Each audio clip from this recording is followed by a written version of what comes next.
அதுக்கு தேவையானது பட்டை, ஏலக்காய், கிராம்பு எல்லாம் போட்டு நல்லா வந்து மிளகு, ஜீரகம், சோம்பெல்லாம் சேர்த்து லைட்டாக வறுத்து மிக்ஸி ஜாரில் போட்டு நம்ம அரைச்சி வச்சுக்கிறோம். தனியாக ஒரு சட்டி, அகலமான சட்டி வச்சு தேவையான அளவு எண்ணெயும் நெய்யும் சேர்த்து தேவையான அளவு வெங்காயம், ஒரு 4 வெங்காயம் நான் வெட்டி வச்சுருக்கேன், அதையும் அதோடு சேர்த்து நல்ல பொன்னிறமாக நம்ம வந்து வதக்கிக்கிடுவோம். பொன்னிறமாக கொஞ்சம் நல்லா வதங்கட்டும். இந்த மாதிரி வந்து கொஞ்சம் நேரத்தில் என்ன ஆகிடும்னா கொஞ்சம் நல்லா வதங்கி வந்துடும். இன்னும் கொஞ்சம் கூட நல்லா வதக்கிக்கலாம். அதோட 2 தக்காளியும் சேர்த்து நான் வதக்கிக்கிறேன். நான் அதிகமான தக்காளி சேர்க்குறதில்ல, அதனால் 2 தக்காளி சேர்த்துருக்கேன்.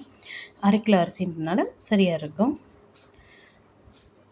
அதோடு பார்த்திங்கன்னா நம்ம அரைச்சி வச்சுருக்க அந்த பேஸ்ட், அதோட இஞ்சியும் பூண்டும் நான் வந்து அரைச்சி வச்சுருக்கனால 2 ஸ்பூன் சேர்த்துருக்கேன். உங்களுக்கு தேவையான அளவு நீங்கள் சேர்த்துக்கோங்க. அதோடு பார்த்திங்கன்னா நான் அந்த வறுத்து வச்சுருந்ததையும் சேர்த்துருக்கேன். அதுதான் பார்த்திங்கன்னா நம்ம பிரியாணிக்கு டேஸ்ட் கொடுக்கக்கூடிய ஒரு மசாலா. அதனால் வந்து நம்ம அதிகமான இதில் வந்து மிளகெல்லாம் சேர்த்துருக்கனால உரப்பு இருக்கும். அதனால் நம்ம அதிகமாக என்ன செய்யக்கூடாது, மிளகாத்தூள்லாம் அதிகமாக சேர்க்கக்கூடாது. தேவையான அளவு மட்டும் சேர்த்துக்கிட்டால் சரியாக இருக்கும். இதோடு நம்ம என்ன செஞ்சுக்கிறோன்னா தேவையான அளவு தயிர் சேர்த்துக்கலாம். தயிர், உப்பு, ஏன்னா உப்பு சேர்க்கறனால சீக்கிரமாக வதங்குற மாதிரி இருக்கும், எண்ணெய் பிரியும். அதனால் நம்ம தேவையான அளவு உப்பையும் சேர்த்துக்கிறோம். தயிர் நான் 1/2 கப் அளவுக்கு தயிர் வச்சுருக்கேன். இது 1/2 கிலோ அரிசிக்கு தான் நான் பண்ணிக்கிட்டு இருக்கிறேன். திரும்பி ஒரு 5 நிமிஷம் நல்லா கிளறிக்கிடுவோம். அடி பிடிக்காமல் நல்லா கிளறி கொடுப்போம்.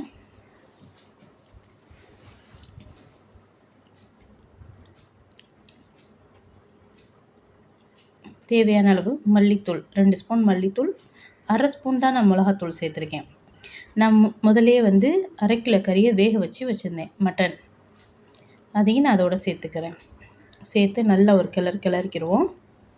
அது ஒரு 5 நிமிஷம் நல்லா அதோடைய மசாலாலாம் நல்லா வந்து இதாகட்டும்.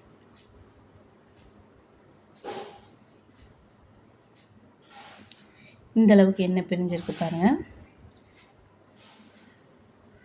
அதோடு நம்ம வந்து புதினாவும் மல்லியும் நான் கடைசியாக தான் சேர்க்குறேன், ஏன்னா ரொம்ப வதங்கினாலும் அது ஒரு மாதிரியாக இருக்கும். அதோட தேவையான அளவு ஒரு எலுமிச்சம்பழம் ஜூஸ் அதையும் சேர்த்துருக்கேன். நான் கறி வைக்கும்போதே கூடுதலான தண்ணி விட்டு வேக வச்சுருந்தேன், அதனால் நான் கறியோட தண்ணியே சேர்த்துக்கிறேன். தேவையான அளவு சேர்த்துக்கிட்டேன். கொஞ்ச நேரம் அது வந்து கொதிக்க விடுவோம். இந்த அளவுக்கு கொதித்த உடனே அரிசியை வந்து 1/2 மணி நேரம் ஊற வச்சுருந்த அரிசியை அதோடு சேர்த்துக்கலாம்.